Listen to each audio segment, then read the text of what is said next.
भागवती निर्मल, महापुराण भागवत निर्मल, सुखमुख विगलित निगम कल्प फल, सुखमुख विगलित निगम कल्प फल, परमानंद सुधारस में कल, परमानंद सुधारस में कल, लीला रति रस रस निधान की, आरती अति पावन पुराण की।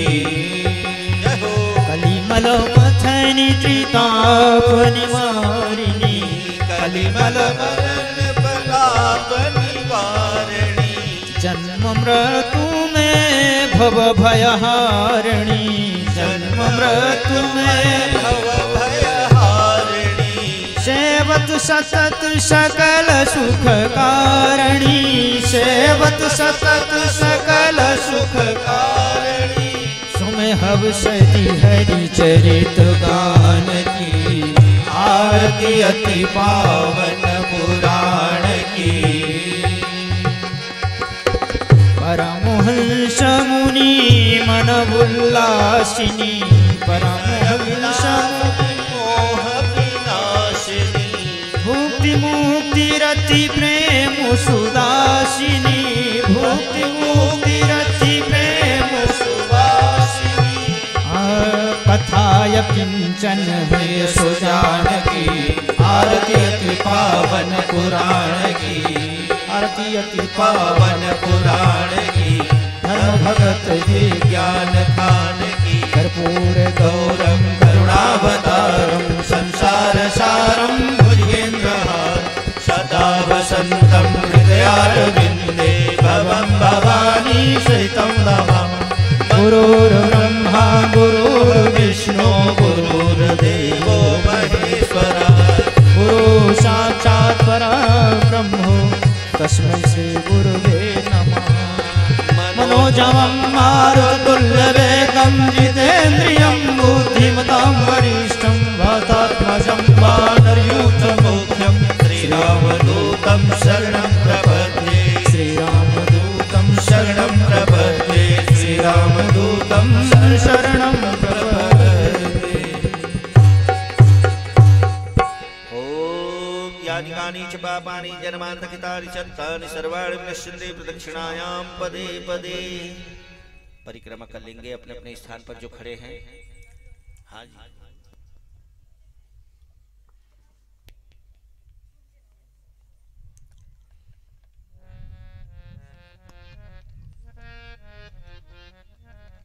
प्रेम शोले वृंदावन बिहारी लाल की जय हो।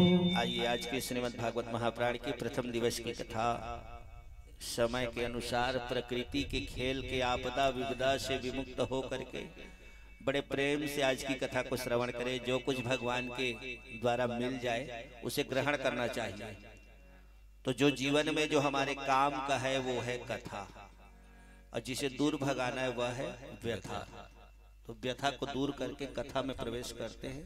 जो जहाँ है वहीं पर विराजमान हो जाइए और बड़े प्रेम से भगवान की कथा श्रवण करें। आइए आज की कथा में आप सभी का स्वागत है, हार्दिक अभिनंदन है। आइए व्यास जी महाराज हमारे कथा का विस्तार करेंगे। ओम बंसी विभूषित करान नवनीरदाभात पीताम्बरादरुण बिंब फलाधरोष्ठात् पूर्णेन्दु सुंदर मुखादरविंद्र नेत्रात् कृष्णात् परम किमपि तत्त्वमहं न जाने।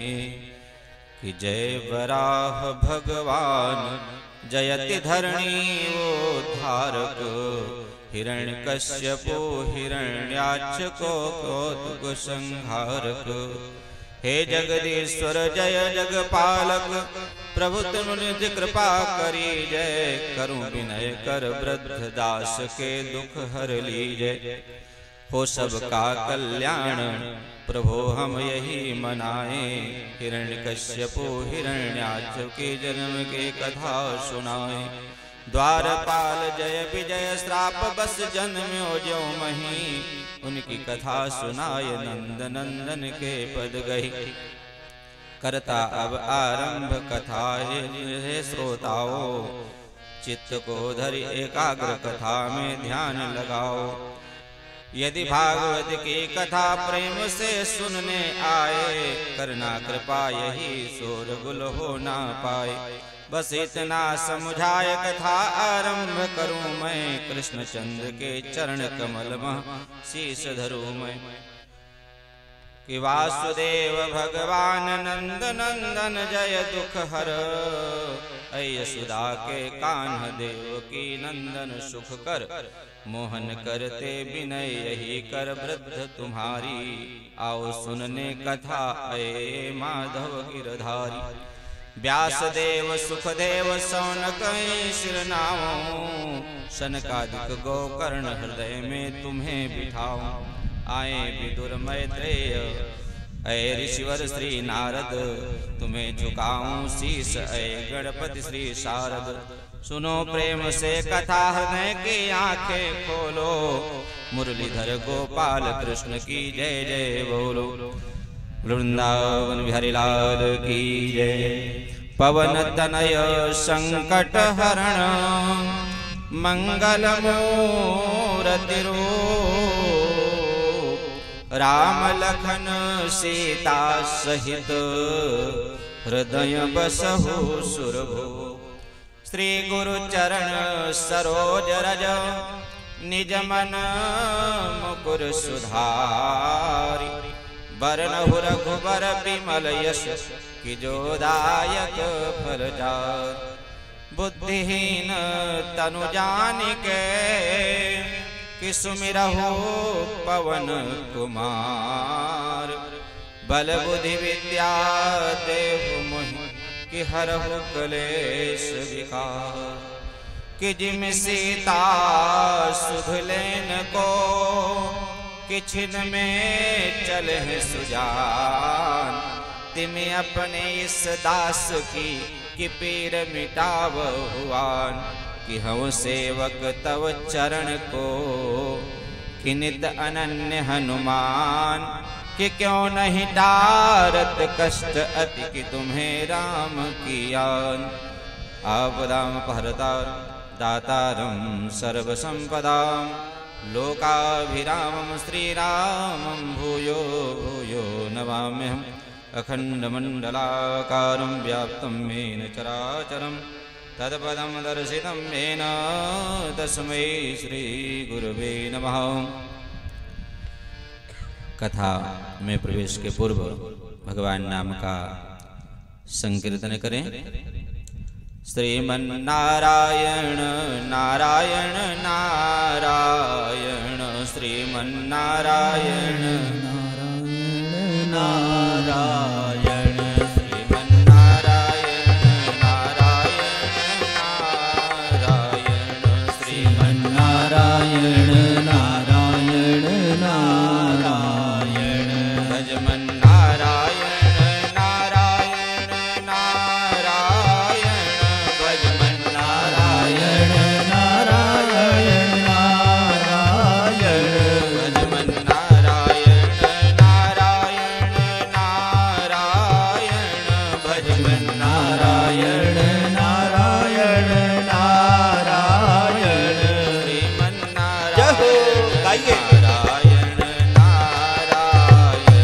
श्रीमन्नारायण नारायण नारायण,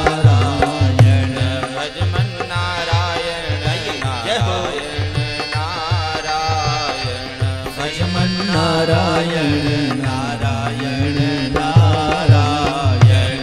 गोविंद नारायण नारायण नारायण, गोविंद नारायण नारायण नारायण, भजमन्नारायण नारायण नारायण, गोविंद नारायण नारायण नारायण। वृंदावन बिहारी लाल भाग्योदयेन बहुजन्म समाजितेन सत्संगमं च लभते पुरुषो यदा वै अज्ञान हेतु कृतमोहान्धकारणाय संविधाय विदते विवेकः। परम मंगलमय परमात्मा अखिलेश्वर अकारण वरुणालय भक्तवांछा कल्पतरु भगवान पीताम्बरधारी भगवान श्री कृष्ण की प्रतिमूर्ति श्रीमद्भागवत महापुराण है।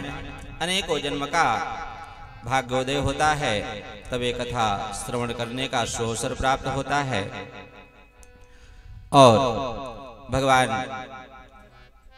के चरणारविंदों में प्रीति बढ़ती है कि सच्चिदानंद रूपाय विश्वोत्पत्त्यादि हेतवे तापत्रय विनाशाय श्री कृष्णाय वयं नमः। जीवन के जो तीन बातें हैं, ये तीन बातें सच्चित और आनंद, जो पहले भी सत्य था, मध्य में भी सत्य है और अंत में ही सत्य रहेगा, उस सच्चिदानंद स्वरूप भगवान श्री कृष्ण चंद्र भगवान के चरणारविंदों के स्मरण करते हुए इस कथा का आरंभ करते हैं। कोई तन दुखी, कोई मन दुखी, कोई धन बिन रहत उदास, थोड़े थोड़े सब दुखी, सुखी राम कर दास। एक व्यक्ति संसार में ऐसा नहीं मिलेगा जो सर्वगुण संपन्न हो, या तो तन से दुखी होगा, या मन से दुखी होगा, या धन से दुखी होगा। और कई लोग तो ऐसे भी महाराज देखने को मिलते हैं कि कई हजार करोड़ों का उनका कारोबार है, फिर भी असंतुष्ट हैं। यदि सब कुछ भगवान ने प्रदान किया है तो पारिवारिक सुख नहीं है, और यदि पारिवारिक सुख भी भगवत कृपा से संपन्नता है तो नाना प्रकार के शारीरिक क्लेशों से, बीमारियों से ग्रसित होगा। संसार में सुखी केवल भगवान का स्मरण करने वाला, उनका चिंतन करने वाला, उनकी आराधना करने वाला ही। आध्यात्मिक ताप, आदि दैविक ताप, आदि भौतिक ताप, इन तीनों तापों से मुक्ति प्रदान करने वाला भगवान नाम का संकीर्तन है, भगवान श्री कृष्ण का चिंतन है। आदरणीय सुखदेव जी का वंदन किया। श्री सुखदेव जी महाराज ने जन्म लेते ही संन्यास ग्रहण किया, सीधे वन की ओर चले। उनके पिताश्री भी पुत्र पुत्र कहते हुए वेदव्यास जी महाराज भी चल पड़े। ऐसे परम वंदनीय सर्वभूत हित श्री सुखदेव जी महाराज का हम वंदन करते हैं। आइए हम सब नैमिषारण्य तीर्थ की ओर चले। बड़ी पवित्र भूमि नैमिषारण्य तीर्थ है। 88,000 ऋषिगण सतत भगवत आराधना में रत रहते हैं। सभी संत महात्मा गृहस्थ हैं। सतयुग, त्रेता, द्वापर और कलयुग में इनको कभी काल की गति इनमें प्रवेश नहीं करती। ऐसे 88,000 ऋषिगण महात्मा जन नित्य निरंतर भगवत आराधना में बैठे रहते हैं। सभी संत जन भगवत चरणारविंदों का आश्रय लेकर कई युग बीत गए, फिर भी वो उसी अवस्था में विद्यमान है। और उस नैमिषारण्य तीर्थ पर श्री शौनकादिक ऋषियों ने देखा कि महाराज श्री पधार रहे हैं। सूत जी बड़े ही संकोच में पड़ गए कि बड़े बड़े अमलात्मा विमलात्मा मुझ 20 वर्षीय युवा को अभिवादन कर रहे हैं, प्रणाम कर रहे हैं। श्री सूत जी महाराज को संकोच हुआ कि धन वृद्धा बल वृद्धा आयु वृद्धस्तथैव च तेपि सर्वेपि ज्ञान वृद्धश्च किंकरम किंक सिंकरो। कोई बल में बड़ा होता है, कोई आयु में बड़ा होता है, कदाचित कोई धन में भी बड़ा होता है, किंतु जो ज्ञान में बड़े होते हैं वही सबसे बड़े माने जाते हैं। लेकिन ज्ञान रूपी अंधकार जो मानव के हृदय में बैठा हुआ है उसे दूर करने में जो सामर्थ्य करोड़ों सूर्य के समान आपके पास विद्यमान है महाराज, उसी का हम सब सम्मान कर रहे हैं। संतों के पास जाकर बस एक ही प्रश्न करो कि गोविंद किस प्रकार से हमें प्राप्त होंगे, गोविंद कब मिलेंगे। संतों के पास व्यर्थ का चिंतन और कामना नहीं करनी चाहिए। सौनकादिक ऋषियों ने श्री सूत जी से यही पूछा कि संसार के लोगों को भगवान कृष्ण की प्राप्ति किस प्रकार से हो सकती महाराज। संसार के कार्यों में हमारी दुष्प्रवृत्तियां इतनी बढ़ रही होती हैं और भगवत कार्यों में संकोच होता है। हाँ भाई, यहाँ से निमंत्रण नहीं आया तो हम भागवत कथा श्रवण करने क्यों जाए, जबकि भागवत कथा ऐसी है कि जिससे लोक परलोक दोनों सुधरना है, अंतःकरण पवित्र होता है। काल व्याल मुखाग्रास रास निर्णाश हे तवे। हमारा जीवन क्या है, ध्यान दे, बहुत बड़ा। जिस प्रकार से अजगर सांप होता है, मुख खोले बैठा रहता है, और जैसे ही जीव में प्रवेश करता है, मुख को बंद किया, सोचिए राम राम सत्य हो गया। आज हम सब कथा श्रवण कर रहे हैं, कल की कथा हम सुना पाएंगे ये कोई कल्पना ही कर सकता है, इसकी कोई गारंटी नहीं है। इसलिए हर एक क्षण का उपयोग करें, भगवान नाम का आश्रय लें, उनके चरणारविंदों का ध्यान करें कि नहीं कश्चिद क्षणमपि जातुं तिष्ठन् यद् कर्म कृत कारयेत् हृदये कर्मं गुणैः स्वाभाविकं बलात्। ये मानो कि सबसे बड़ी भ्रांति है कि केवल चिंता करता है, और उस चिंता को यदि चिंतन में लगा दे तो उसका परम कल्याण हो। चिंता को घटाओ, चिंतन को बढ़ाओ। मुक्ति का मात्र केवल एक ही साधन है।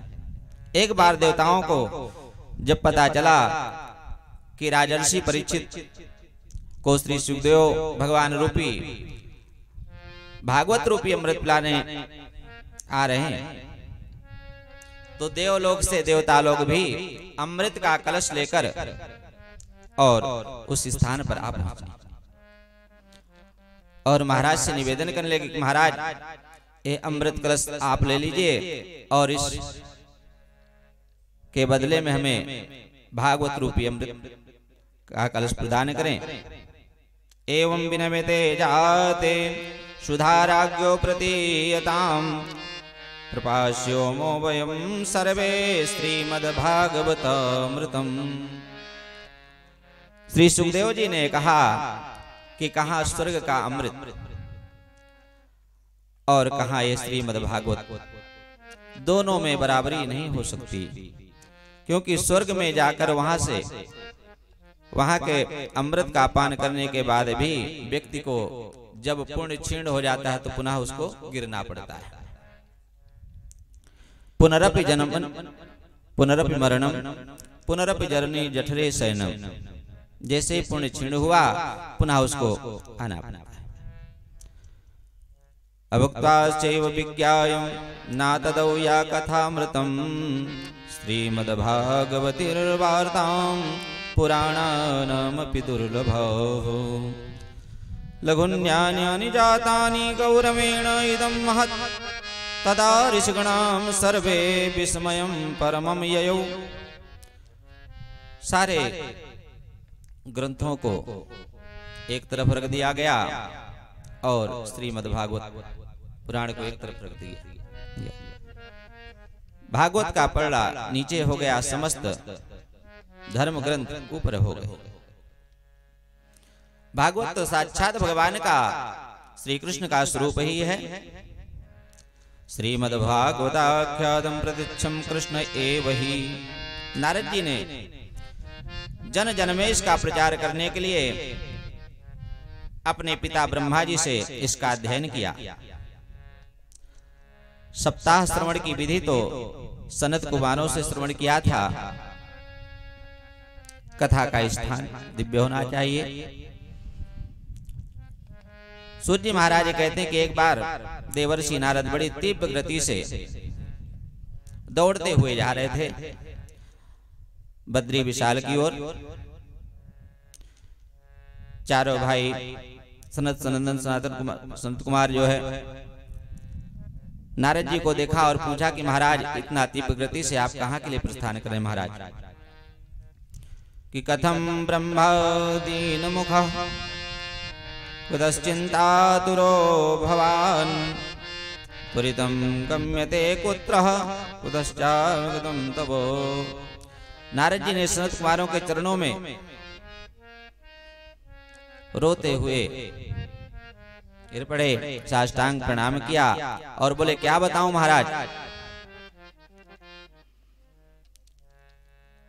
मैं पृथ्वी पर आया और सबसे श्रेष्ठ समझकर यहाँ आया। हरि क्षेत्र गया, गया जी गया, कुरुक्षेत्र गया, सेतुबंध रामेश्वरम गया और सत्य कहता हूं महाराज कि मुझे कहीं शांति प्राप्त नहीं हुई। ना कोई सत्य बोलता है। ऐसे लोगों की भी बुद्धि कलयुग ने बिगाड़ दी महाराज कि कोई सत्य बोलता ही नहीं। और कोई झूठ दिन भर में 50 बार भी बोल जाए तो उसको कभी गिनाता नहीं, परंतु यदि सत्य एक बार भी बोल दिया तो बार बार ही उसका वर्णन करेगा।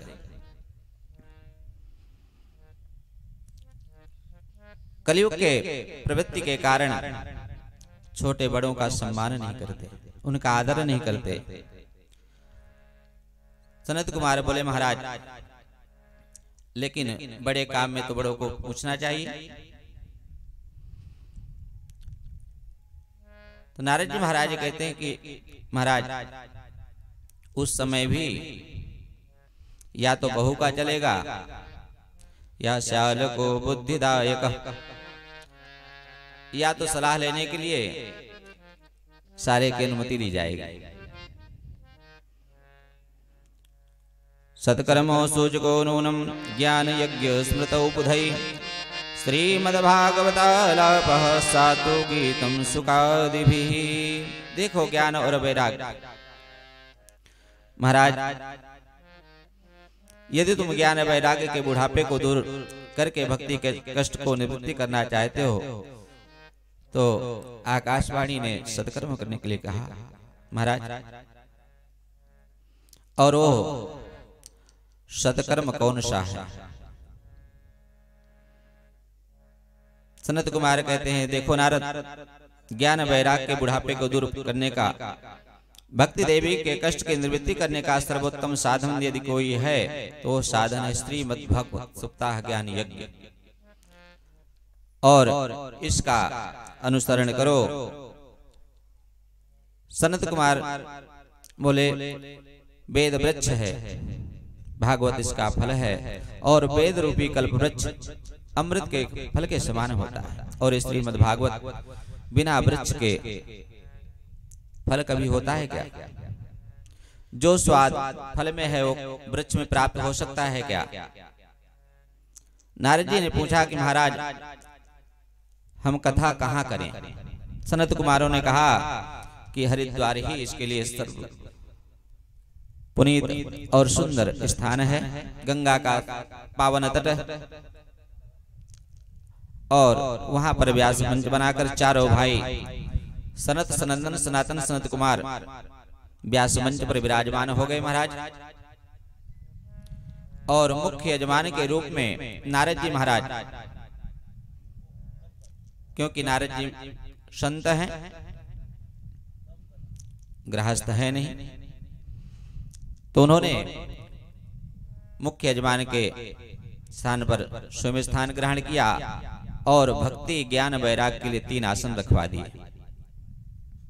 लेकिन जब महात्मा जी कथा कराएं तो पत्नी कहां से आए, इसलिए नारद जी महाराज ने भक्ति ज्ञान वैराग्य के लिए स्थान प्रदान किया, तुलसी देवी की स्थापना की।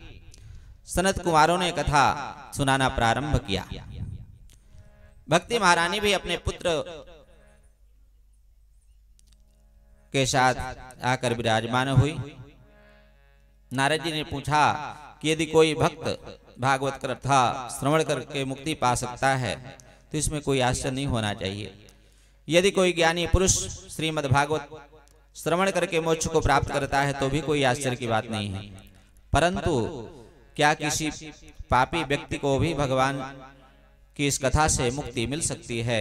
सनत कुमारों ने कहा, बहुत ही सुंदर व्याख्यान किया महाराज कि ए मानवः पापकृतस्तु सर्वदा सदा दुराचार्यतरा विमार्गाः क्रोधादिनग्धा कुटिलश्च कामिनाः सप्ताह यज्ञेन को पुनन्ति ते कलो पुनन्ति ते।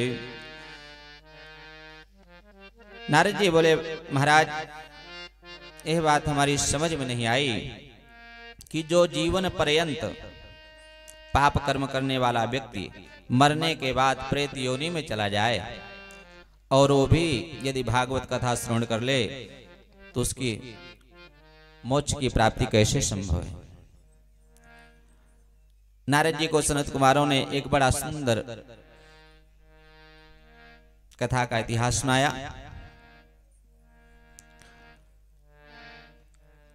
कि तुंगभद्रा तटे पूर्वं कृत्यं पुनमात्तमां यत्र वर्णासु धर्मेण सत्य सत्कर्म तत्पराः। तुंगभद्रा नदी के किनारे एक बहुत ही सुंदर नगर था। उस नगर का नाम था उत्तम नगर।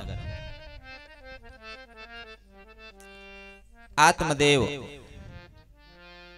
का जिनके दर्शन क्या हो उन्हें आत्मदेव कहते हैं। जो सदकर्म से युक्त, परंतु विचित्रता ये कि आत्मदेव तो बड़े सदकर्म वैभव संपन्न देव कर्म में निष्ठ, परंतु उनकी पत्नी धुंधली देवी जैसा नाम वैसा गुण। धुंधली देवी उनमें बड़ी भारी विशेषता थी। वो पति देव को देखती तो ऐसा लगता कि मतलब इनसे सतीत्व कोई है ही नहीं। और जैसे ही पति देव संध्या बंदन पूजन आदि के लिए चल दें तो अड़ोसी पड़ोसी से झगड़ा मचाना भी प्रारंभ। और परमात्मा को धुंधली बुद्धि सुहाती नहीं। भगवान कहते हैं कि निर्मल मन जन सो मोहि पावा अमोहि कपट छल छिद्र न भावा। परमात्मा को दिखावा पसंद नहीं है। धुंधली देवी का मन तो पवित्र नहीं, भावनाएं श्रेष्ठ नहीं, पर पति आ जाए तो उनके सामने हाथ जोड़कर खड़ी हो जाती हैं। और पति देव बड़े सज्जन थे।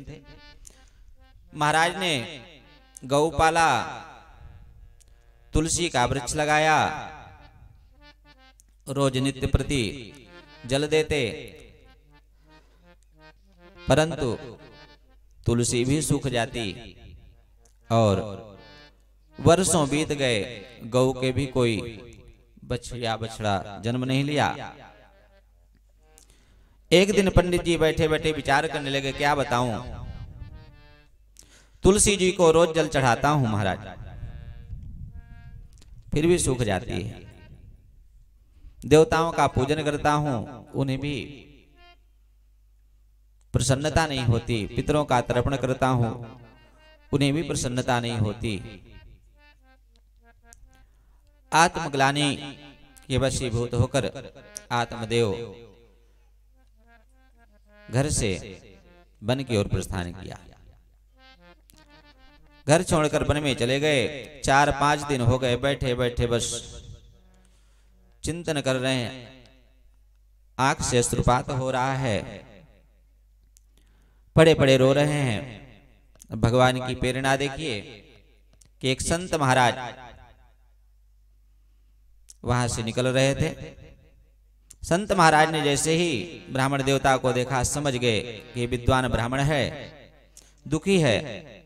पास में आकर संत ने बड़े स्नेह से पूछा कि कथम करोदसि विप्रत्वम काते चिंता बलियसी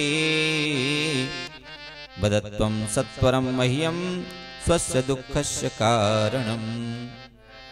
महाराज, आपको कौन सा दुख है?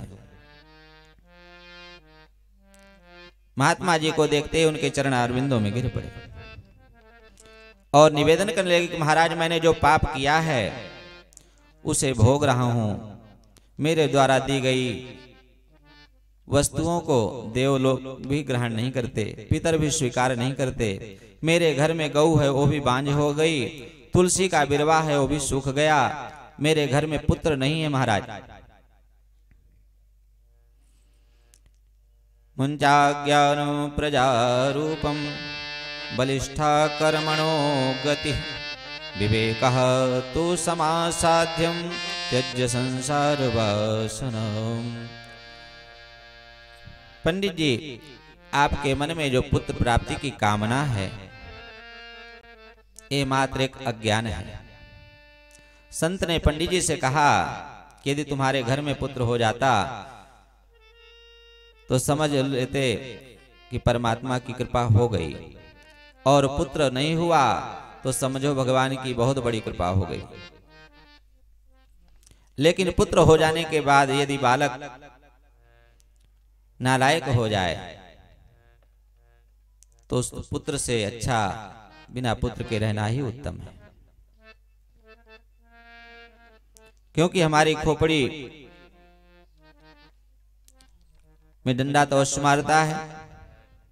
केवल उसी काम के लिए यदि हम पुत्र की कामना करें तो यदि वो पुत्र कुपुत्र निकल गया तो 50 लोटा घी भी सिर में डाल दे, अंतिम संस्कार कर दे, पर मुक्ति नहीं हो सकती। इसलिए गोविंद को ही अपना पुत्र मानो, उनको ही अपना आदर्श मानो।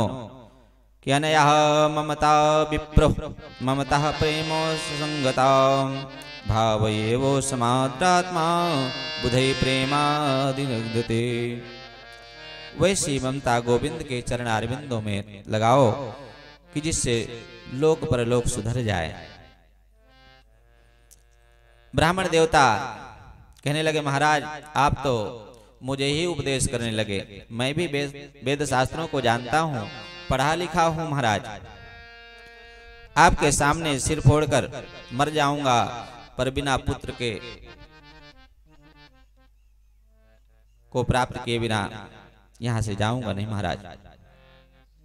संत के मन में करुणा आ गई। संत ने एक फल दिया और कहा कि महाराज ये अपने धर्मपत्नी को खिला देना, अवश्य सुंदर पुत्र की प्राप्ति होगी। तब तो आत्मदेव प्रसन्न हो गए और जिस फल को लेकर आत्मदेव पुनः घर की ओर प्रस्थान किया, धुंधली देवी को दिया, कहा देवी इस प्रसाद को खा लेना। अब धुंधली देवी संसात्मा का बुद्धि है, हर चीज में शंका करना है उन्हें। तो धुंधली देवी सोचने लगी कि कहीं मैंने इस फल को खा लिया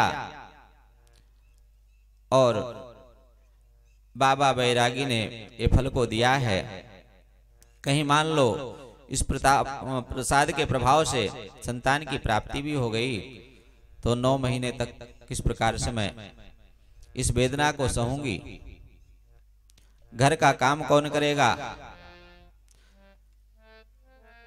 तब तक पड़ोसी नाई उससे भी सलाह मशवरा किया, क्योंकि धुंधली बुद्धि है। और उसकी धुंधली देवी की बहन ने कहा कि बहन तू चिंता मत कर, तो इस प्रसाद को गौ को खिला दे। इसका पता भी चल जाएगा कि वास्तव में ये लाभकारी है या नहीं। और मैं गर्भवती हूं, मेरे गर्भ में से जो भी संतान उत्पन्न होगी वो मैं तुम्हें प्रदान कर दूंगी। इसके बदले में तुम मेरे स्वामी को कुछ धन दे देना। अब जो है धुंधली देवी गर्भवती होने का ढोंग करना प्रारंभ कर दिया। जिस फल को उन्होंने गौ को खिलाया सो गाय ने 3 महीने बाद सुंदर पुत्र को जन्म दिया। आत्मदेव बहुत ही प्रसन्न हुए कि गाय के पुत्र का नाम उन्होंने गोकर्ण रखा, क्योंकि उनका संपूर्ण शरीर मनुष्य जैसा था और केवल कान ही गौ के समान लंबे लंबे थे, इसलिए उनका नाम गोकर्ण रखा।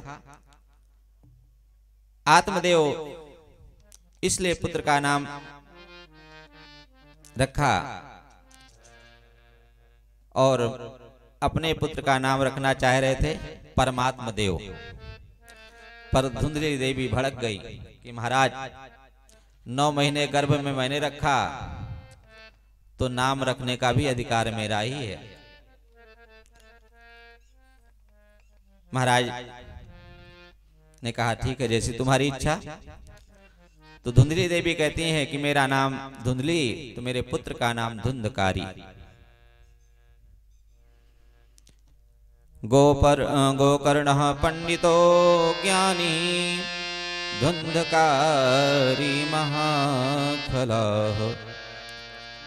वैसे समझदार पुत्र यदि घर में एक भी हो जाए तो कई पीढ़ियों का उद्धार कर देता है महाराज। शास्त्र कहते हैं कि घर में बेटा एक हो लेकिन गुणवान हो। अब गोकर्ण महाराज तो परम आदर्श हैं, माता पिता के आज्ञा का अनुसरण करते हैं, शास्त्र चिंतन करते हैं। और धुंधकारी महाराज जन्म से ही उनकी पाप प्रवृत्ति, हर एक बुरे कार्य में सम्मिलित होना, ताश पत्ता खेलना, थोड़े से जुआ में पैसा लगाना, यहीं से उनका बिगड़ना शुरू हो गया। और धीरे धीरे उनकी प्रवृत्तियां बढ़ते गईं। एक दिन विप्र के घर को नरक का अड्डा भी बना दिया।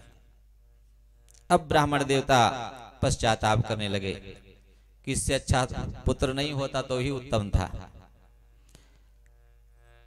ये तो मेरा मंदिर जैसे देवालय को ही वैश्यालय बना दिया। एक दिन रात्रि में बैठे बैठे आत्मदेव रुदन कर रहे थे, वहीं पर गोकर्ण जी का आगमन हुआ। गाय का पुत्र जो गोकर्ण था वही श्रद्धा से आत्मदेव को पिताजी कहता था। आकर बोला, पिताजी आजकल आप बहुत ही उदास रहते हैं, कई महीनों से देख रहा हूं आपको महाराज। आत्मदेव कहते हैं, बेटा तुम मेरा मार्गदर्शन करो, मुझे तुम ही समझाओ मैं क्या करूं। गोकर्ण जी महाराज ने आत्मदेव को इतना सुंदर उपदेश दिया कि देहे समांसरुधिरम अधितज्जयत्वं जाया सुतादि सुसदामतामुंचो। बोले कि ये शरीर की गति 3 ही होती है, जला देंगे तो राख बन जाएगी, फेंक देंगे तो कीड़े मकोड़े खा जाएंगे, और गाड़ देंगे तो भी जीव ही उत्पन्न होगा। एकांत में बैठकर आंख बंद कर जीव यदि अपने आप से भी प्रश्न पूछे कि मैं क्या हूं, मैं क्या करूं,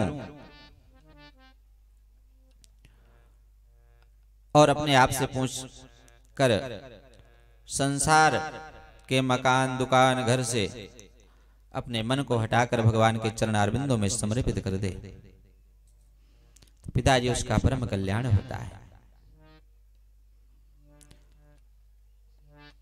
पुत्र के ऐसे वचन को सुनकर आत्मदेव को ज्ञान तो था ही, पुत्र का मार्गदर्शन मिल गया, और आत्मदेव भगवत चिंतन के लिए निकल पड़े। आत्मदेव जी का मन प्रमुदित हो गया। रात्रि में घर छोड़कर वन को चले गए। श्री भागवत जी के 10वें स्कंध का पाठ नृत्य प्रारंभ कर दिया। गोविंद की प्राप्ति हो गई। और आत्मदेव के जाने के बाद धुंधकारी ने सोचा कि अब तो पिताजी चले ही गए, अब जो बचा हुआ धन है उससे माँ से तो मैं जबरदस्ती ही ले लूंगा। और माँ के मन में बड़ा क्लेश हुआ और वो बोली कि इस पुत्र से तो बिना पुत्र के ही रहना उत्तम था। और धुंधकारी के आतंक से आतंकित होकर वो भी रात्रिकालीन कुआं में जाकर गिर पड़ी और अपना प्राणांत कर दिया। अब धुंधकारी की वैश्यावृत्ति और बढ़ गई। रोज लूट मार करने लगा और चोरी का धन लाकर उन गणिकाओं को प्रदान करने लगा। वो गणिकाएं मन में सोचने लगी कि ये चोरी तो नित्य करता है, यदि किसी दिन पकड़ा गया और राजा के सामने हमारा नाम बता दिया तो धन भी गया और हम भी गए।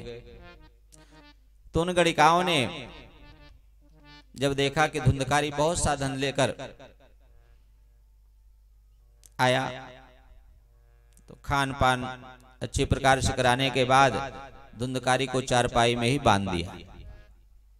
और बांधने के बाद नाना प्रकार से उसे ताड़ना प्रदान की गई।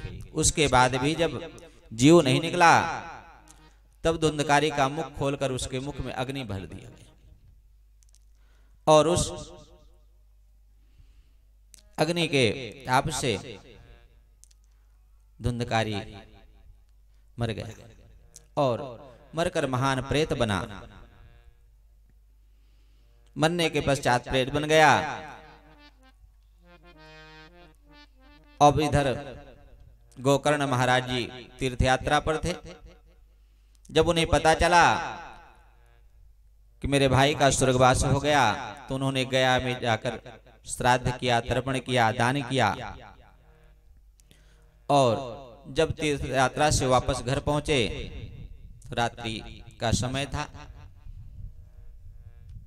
अब गोकर्ण महाराज ने थोड़ा सा अपना जगह साफ किया और विश्राम की व्यवस्था जमाई। या विनाश सर्वभूतानां तस्यां जागृत संयमी। अब गोकर्ण महाराज भगवान का चिंतन करके विश्राम की तैयारी में थे। अब वह धुंधकारी जो है नाना प्रकार का भेष बनाकर और गोकर्ण जी महाराज को हराने का प्रयास करता। कभी भैंसा बन जाए, कहीं बैल बन जाए। गोकर्ण जी महाराज ने सोचा कि ये कौन है। गोकर्ण जी कहा कि भैया तुम कौन हो। तो उसमें वाक सिद्धि नहीं थी। प्रेतात्मा जैसे ही जल लेकर गोकर्ण ने छींटा मारा, धुंधकारी बोल पड़ा महाराज कि हम भ्राता तदोयोस्मि धुंधकारीति नामता स्वकीनैव दोषेण ब्रह्मत्वं नास्ति मया। हे महाराज, मैं आपका भाई धुंधकारी हूं महाराज। गोकर्ण जी कहा धुंधकारी तुम प्रेत बनकर पड़े हो। राम राम, भूत प्रेत बनकर तुम पड़े हो। मैं तुम्हारे मरने का समाचार सुनकर तीर्थ यात्रा में ही गया जी जाकर तुम्हारा श्राद्ध किया, तर्पण किया। उसके बाद भी तुम्हारी मुक्ति नहीं हुई। धुंधकारी कहता है महाराज आपने गया में जाकर श्राद्ध किया, यदि 100 श्राद्ध भी आप करते तो भी मेरी मुक्ति नहीं हो सकती। आप जैसा विद्वान भाई जिसका हो, फिर भी मुझे इस प्रकार के कष्ट को भोगना पड़ रहा हो, कितने तकलीफ की बात है। गोकर्ण ने कहा डरो नहीं, अब तुम शांत होकर विद्वान रहो। मैं कल तुम्हारे मुक्ति का उपाय सोचूंगा। प्रातः काल होते ही गोकर्ण जी महाराज ने नित्य क्रिया से निवृत्त होकर स्नान ध्यान किया और भगवान भुवन भास्कर के सामने, सूर्य नारायण के सामने प्रार्थना की कि हे भुवन भास्कर, केवल इतना बता दो कि महाप्रेत की मुक्ति कैसे हो सकती है। भगवान भुवन भास्कर सूर्य ने आदेश दिया कि श्रीमद्भागवतान् मुक्ति सप्ताहं वाचनम कुरु। श्री सूर्य नारायण का मार्गदर्शन मिला कि तुम सप्ताह वाचन करो, श्रीमद्भागवत कथा का तुम वाचन करो। तुम धुंधकारी के निमित्त भागवत करोगे तो अवश्य उसकी मुक्ति हो जाएगी। अब महाराज बढ़िया पंडाल बनाया गया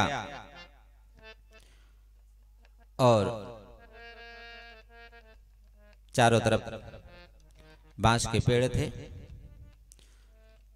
सभी भक्तगण अपना अपना स्थान ग्रहण करके भगवान की कथा श्रवण कर रहे थे। धुंधकारी मन में विचार किया कि यदि बाहर कहीं मेरे को स्थान मिला तो हवा प्रभावित करेगी, इसलिए बांस का पेड़ जो था उसमें 7 ग्रंथियां थीं, उसी में जाकर बीच में बैठ गए और तन्मयता के साथ भगवान की कथा श्रवण की। अब धुंधकारी कैसे आवे प्रेत का शरीर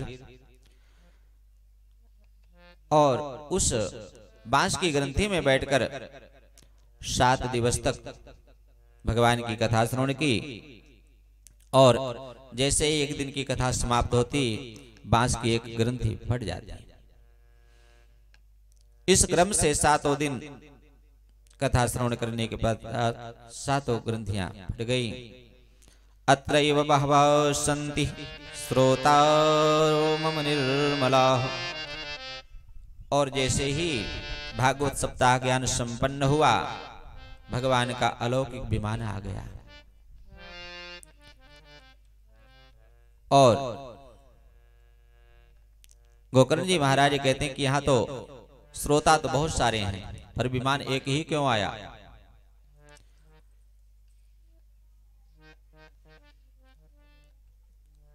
भगवान के पार्षद कहते हैं कि महाराज कथा तो सबने सुनी, परंतु जिस तन्मयता के साथ गोकर्ण जी ने भगवान की कथा सुनाई, धुंधकारी ने उसी तन्मयता के साथ 7 दिन तक भाव भक्ति के साथ और बिना किसी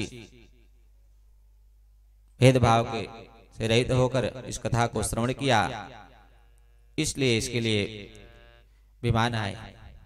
अब बाकी श्रोता समुदाय सब शांत हो गए कि कथा तो हमने भी सुनी महाराज। इस प्रकार से धुंधकारी की तो मुक्ति हुई। गोकर्ण जी महाराज ने फिर संकल्प लिया कि इस बार फिर से भागवत सप्ताह का आयोजन होगा और इस बार श्रोता समुदाय सब इतना सावधान रहें कि जिससे सबको भगवत चरणारविंदों की प्राप्ति हो। अब दूसरी बार जब कथा प्रारंभ हुई, श्रोता सब श्रेष्ठ चित्त के सहित श्रोता बनकर कथा सुना, क्योंकि श्रोता सोता और सरौता।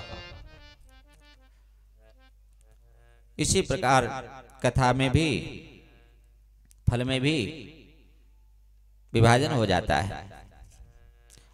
अब इस बार तो कथा जैसे ही संपन्न हुई, जितने श्रोता उतने विमान।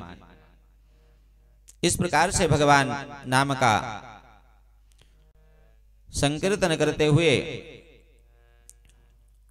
उन दिव्य विमानों पर विराजमान होकर जितने श्रोता थे सब भगवान के दिव्य धाम को प्राप्त किया। कि पुनरपि जननम पुनरपि मरणम पुनरपि जननी जठरे शयनम।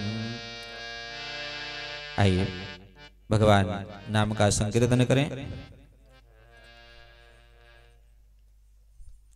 कृष्ण गोविंद गोविंद गोपाला कृष्ण गोविंद गोविंद गोपाला कृष्ण गोविंद गोविंद गोपाला कृष्ण गोविंद गोविंद गोपाला भज मुरली मनोहर नंद लाला भज मुरली मनोहर नंद लाला कृष्ण गोविंद गोविंद गोपाला कृष्ण गोविंद गोविंद गोपाला भज मुरली मनोहर नंद लाला भज मुरली मनोहर नंद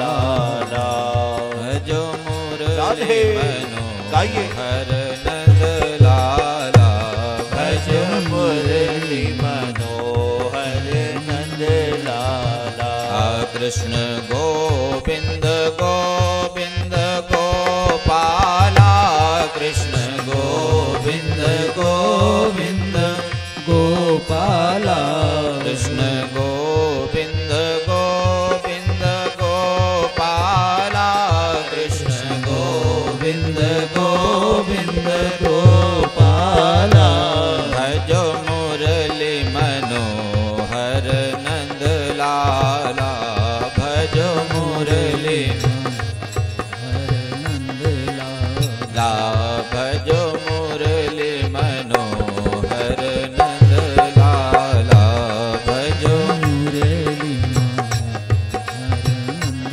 लाला भज मुरली मनोहर नंद लाला भज मुरली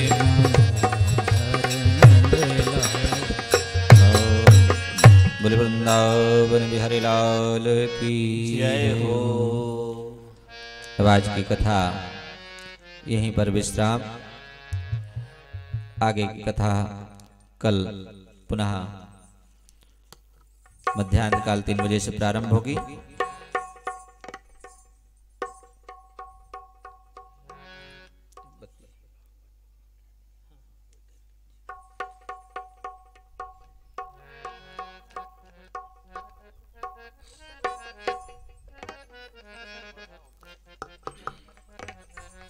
आइए आरती की तैयारी होते तक श्री राधे राधे गोविंद गोविंद राधे श्री राधे राधे गोविंद गोविंद राधे श्री राधे राधे गोविंद गोविंद राधे श्री राधे राधे गोविंद गोविंद